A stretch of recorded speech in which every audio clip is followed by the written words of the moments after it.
Hello everyone, I am John Björling, Associate Narrative Director on Star Wars Outlaws, and I'm here to break down the lore, references, and any other Star Wars details you may have missed in our latest gameplay walkthrough. Hey, new record! Kay is a fan of arcade games and has been playing this Raven 6 space shooter for years. You can find it and other games scattered throughout the galaxy. Kay grew up around cantinas and learned from an early age that they're both places to lie low and to find new opportunities. As Kay travels throughout the galaxy, it's always a good idea to head to the local cantina when looking for intel or work. Kowakian monkey lizards can be found everywhere in the Outer Rim, and they're used as pets, thieves, and even food. But few are as privileged as Salacious B. Crumb in Jabba's palace.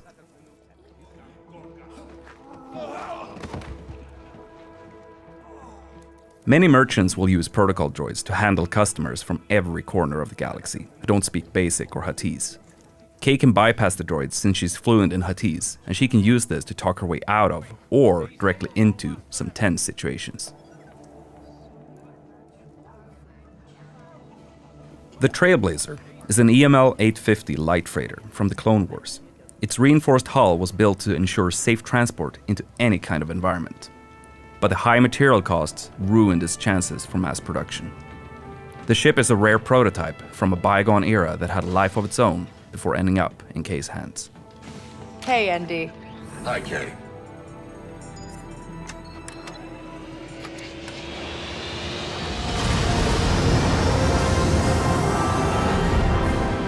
Akiva space.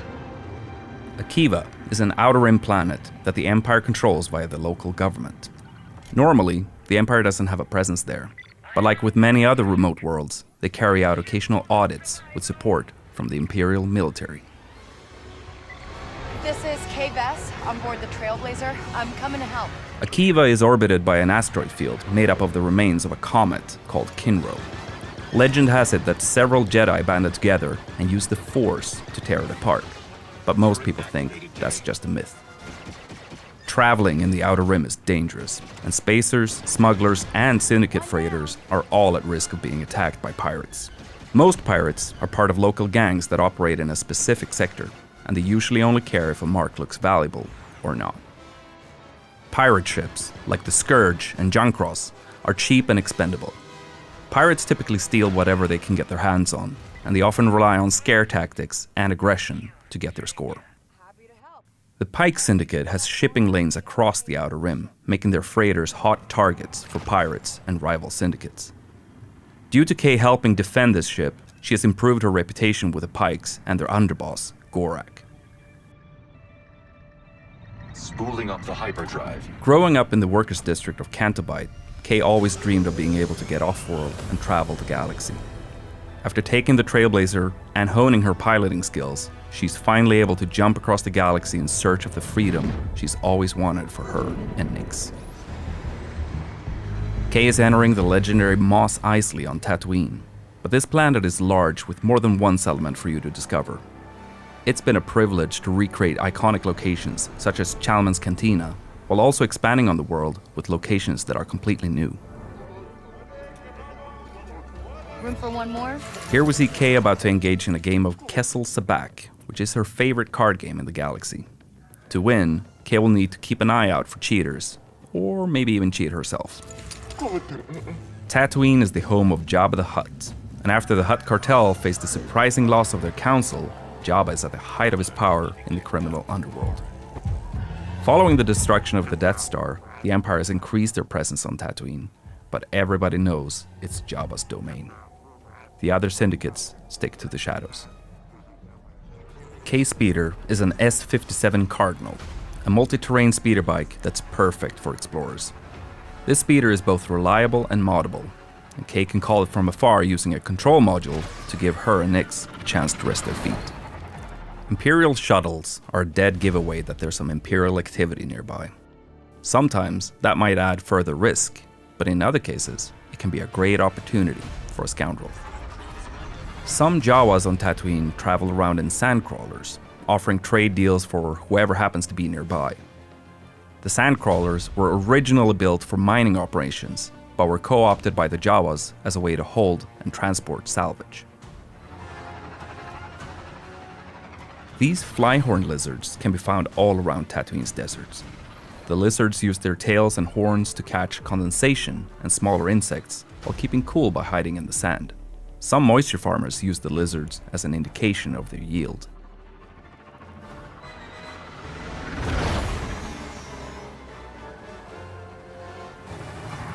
The huts are present outside the main cities too, and have established compounds all over Tatooine.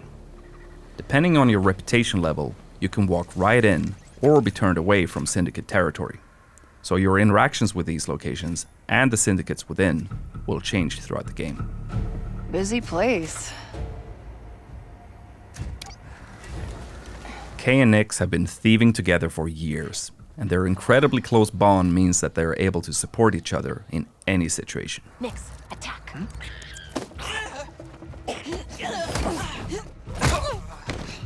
Good job, buddy.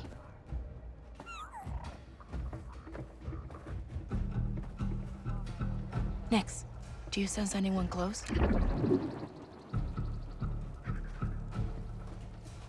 Sutta.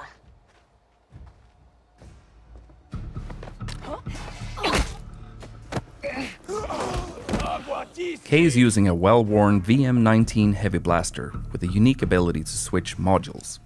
Here, we see Kay use the stun mode to take out this guard instantly and quietly. Easy.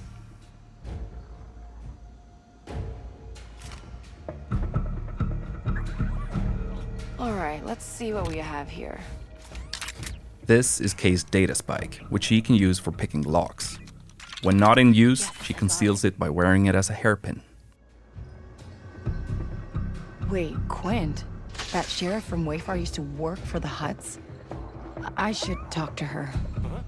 Oh, come on!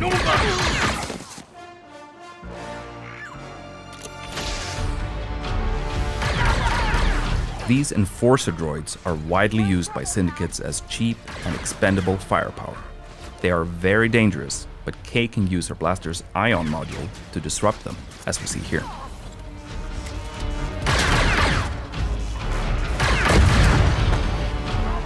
You may recognize these as massives, a native Tatooine predator with thick armored hides, sharp spines, and a dangerous bite. They were first domesticated by the Tusken, but even the Hutt cartel beastmasters used them to guard their territory. We need a quick exit! And here we see the iconic Gamorreans that were hired by Jabba himself as his most reliable guards. They are incredibly powerful and dangerous, particularly at close range. Here we see Kay switching to her power module to try and take them out before fleeing.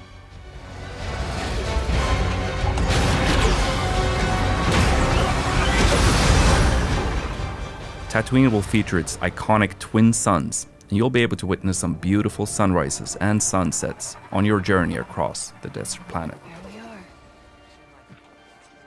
Next to the sheriff's office, we see some banthas, which are typically domesticated herd animals used for their milk, meat, leather, and transport. Banthas are omnivores and can sustain energy without food or water for long stretches of time. We see Kay arriving at Wayfar Station, where moisture farmers come to sell water, socialize, and buy equipment. Tatooine is known to be filled with outlaws preying on these farmers, which is why we see a stacked bounty board on the wall to the sheriff's office. Eagle-eyed viewers may even spot Kay's picture on the board. You again. Sheriff Quint is a Weequay and former pirate who had a lot of success due to her gunslinger skills. She eventually turned away from her old lifestyle and towards the law, using her skills to help the people of Wayfar. Quint is one of the experts in our game, so Kay can agree to help her out, and in exchange, Quint will help Kay develop her skills with the blaster. You want to die first? Fine by me. This is another look at Toshara, the new Savannah moon created in collaboration between Massive Entertainment and Lucasfilm Games. The strong winds on the moon wear down the naturally occurring amberine. This can create ramps for Kay and Nix to take advantage of on the speeder. Here we get another glimpse of the lush, dense jungle planet of Akiva, which has been fully realized visually for the first time. Akiva has a very interesting history, and that's something we were excited to explore with Kay and Nyx. Kay grew up brawling in cantinas and sneaking around as a thief, so she can hold her own in combat. We even see her take down a death trooper with an electroshock prod. And here, we see a range of alien species being brought together by Sabak. This includes a Galushian, a Zabrak, and Trandoshan. You'll encounter a range of different species scattered across the Outer Rim.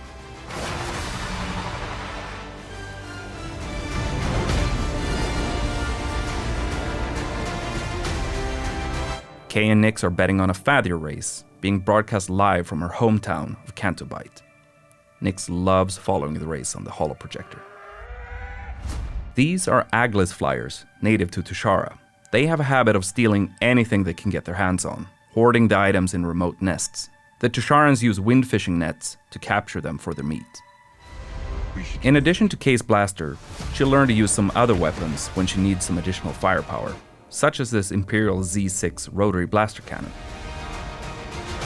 And finally, here we see a Rancor, a reptilian species that originally hailed from the planet Dathomir. As fans will know, Rancors are extremely dangerous, so they present quite a threat to someone like Kay. And that's some of the things that you may have missed in our latest gameplay walkthrough. The team is hard at work crafting this galactic scoundrel adventure, and we're excited for players to experience the Outer Rim as Kay and her companion Nyx on August 30th. If you're willing to take the risk, the galaxy is full of opportunity.